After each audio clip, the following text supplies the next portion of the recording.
ladies and gentlemen, I'm Jamie the Haymaker Hay. I'm here at SW5 at the beautiful Olympia in Liverpool. I'm here with none other than Paul Reed. How you doing, Paul? Very well, Jamie. How are you? I'm good, thank you, mate. Now, obviously you run the show. It's your show. Tell me a little bit about why you got into it in the first place. Love of the sport, first and foremost. Too old to compete now. And the feeling that amateurs weren't showcased well enough. So it's always amateur shows, but it finishes with pros at the top, and it's about giving amateurs maybe that footstep into the pro career by giving them an environment, the crowd, the production that maybe leads them into better things, and it sells, it sells it out from the media point of view, etc. So that's why we did it. A lot of people are saying that this is the premier amateur show. Is that what you're going for at the minute?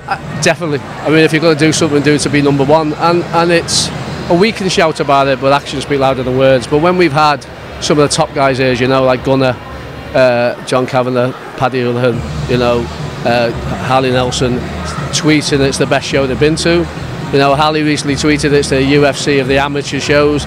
Then tends to speak for itself. That we don't have to say too much, to be honest. So that's an endorsement on its own. So very proud of that, but conscious that we can get better and keep fine tuning.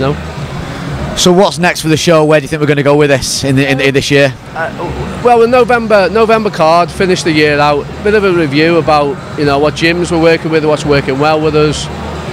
Always want to try and get the best amateur lads on, but also conscious that want to give debut lads a good a good show and make sure that we don't just focus on the best lads. So very much the same, and always on about just selling a few more tickets, getting a bit more media coverage, but never losing what we were always going to do, which was amateur. Really, you just keep the best amateur show, and if we can get other shows over.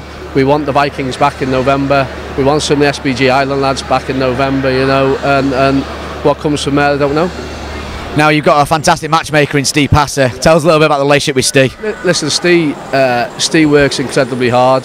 The show doesn't run without Steve. First and foremost, massive fan, as we know. Loves the sport, loves to train, loves to think he can fight. But first and foremost, he's built a great relationship. And the relationship with the gyms is what it's all about. It's not about me or Ian or Tony. We're the best will in the world, even though I know a lot of the guys. First and foremost, good relationship. Always pulls a good card.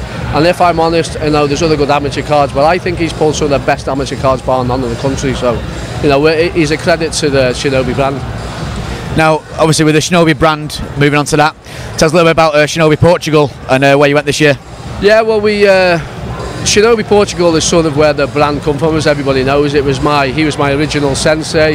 It was a bit of an inspirational place, so we wanted to do a bit of a camp. Gavin was doing this camp at the time, as was come on, you for your gym, Blackledge. No, yeah, Darryl was doing this camp. Darryl, sorry, yeah. So they were doing the camp. Some of us wanted to train, and I always wanted to show the lads where Shinobi came from. So this was a beautiful place in a beautiful town, and we had a good training camp. Lads loved it, and I'd like to take the lads or the guys who want to train there 2 or 3 times a year, and use it more. Colin's here now doing all the media for us, etc. Does a great job.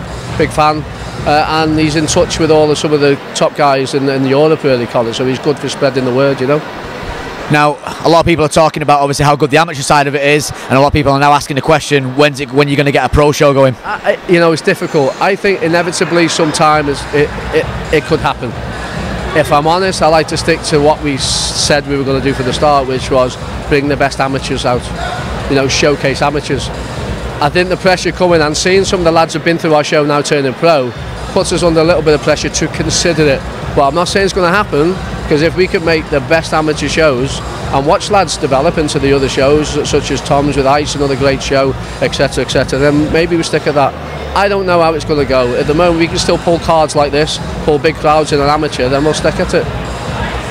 Whether we go pro in the future, I'm not sure, Jamie, to be honest. No decisions made. Now, it's a massive card tonight, and there's some great fights. What are you looking forward to most on it? If I'm honest, from a needle perspective, from a genuine competitiveness, Manny Akpan, Ben Royal, I've got to say. Now, from the weigh-ins to the stare downs, to the way Manny speaks, the way Manny conducts himself, Ben's come a great tough gym. That's the fight for me, to be honest. And after that, I want Bobby to do well, because I want him to get that title shot.